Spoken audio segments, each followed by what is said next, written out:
Ich würde sagen, dass ein Gefühl der Zugehörigkeit nicht zwingend durch eine Staatsbürgerschaft entstehen muss, aber eben durch den Zugang zu Rechten, zu bestimmten Rechten, die man ausüben darf, wenn man die Staatsbürgerschaft hat, kann das natürlich zu einem Zugehörigkeitsgefühl führen.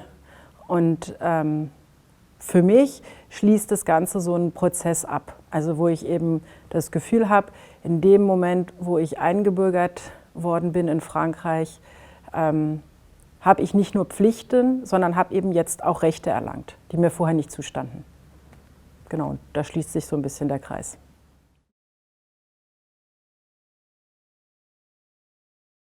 Ich würde halt immer sagen, dass das Wichtigste, die wichtigste Pflicht ist einfach das Gemeinsame, das Zusammenleben. Also dieses unstabile Gleichgewicht zu finden zwischen ich und wir.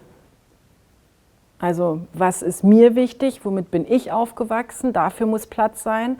Aber es muss eben auch Platz sein für Dinge, die der Gesellschaft oder der Gruppe oder der Gemeinschaft wichtig sind, in der ich lebe. Und das ist halt so ein ständiger Kompromiss, so ein ständiges Aufeinander zugehen.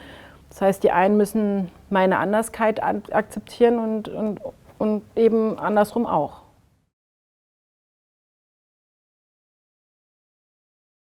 Also für mich, Johanna, eine Welt ohne Staatsbürgerschaften fände ich super. Das ist jetzt so meine Bauchantwort.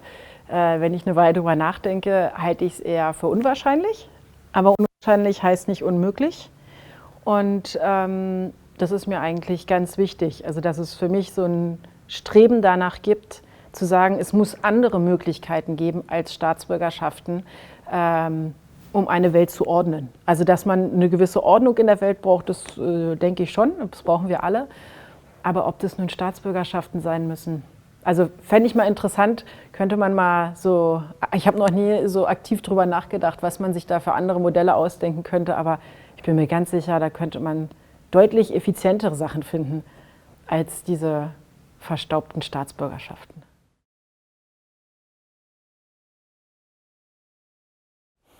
Die ideale Staatsbürgerschaft wäre auf jeden Fall für mich inklusiv und nicht exklusiv, wie sie es heute ist.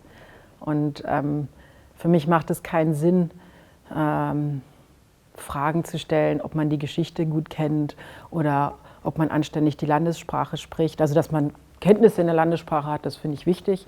Aber das kann auch anders organisiert werden als über so unangenehme Tests. Und deswegen, also dass es etwas ist, was einschließt und nicht ausschließt eigentlich. Das ist für mich so das Wichtigste, das, was Menschen, die von außen kommen, willkommen heißt und wo halt eben auch diese Entwicklung oder diese Dynamik drin sein kann. Also wo sich Dinge verändern können und was eben nicht so unendlich starr ist.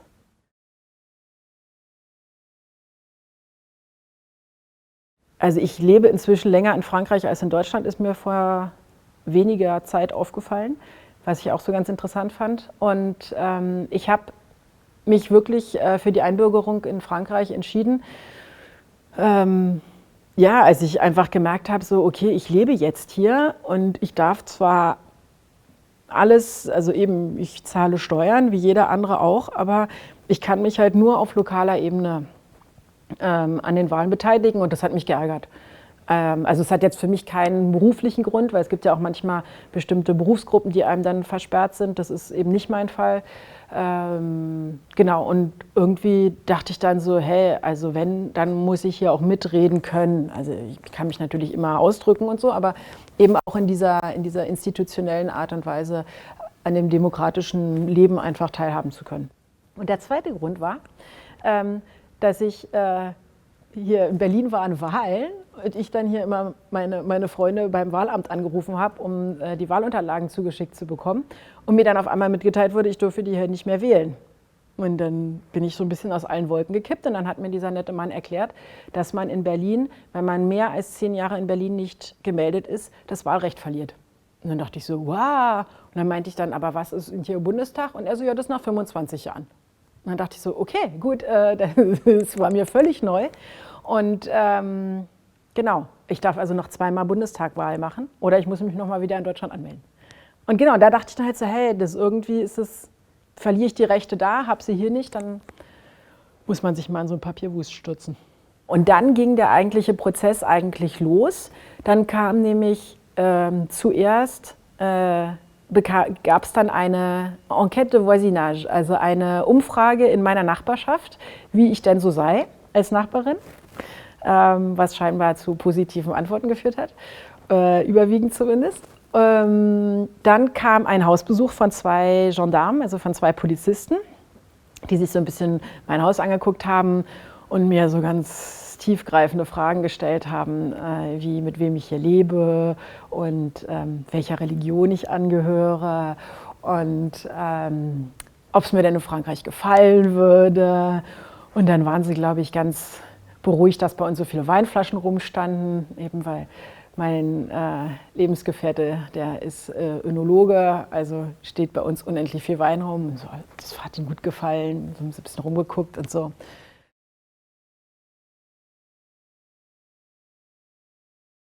Und dann gibt es nämlich diese wunderbaren Zeremonien in der Präfektur mit dem Präfet, ja, also dem Präfet, dem Vertreter des Zentralstaats, der dann mit Militärkäppi und weißen Handschuhen, so absurd, diese Zeremonie leitet und dich dann eben im Schoße der Nation willkommen heißt.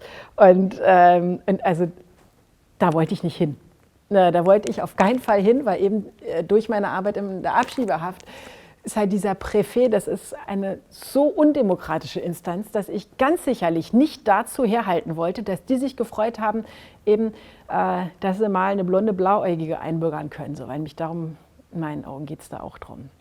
Naja, egal, ich also wollte das nicht machen und habe mich also immer rausgeredet. Aber die haben wirklich, also ich habe deswegen meine Papiere erst fast ein Jahr später bekommen, weil die mich immer wieder angerufen haben.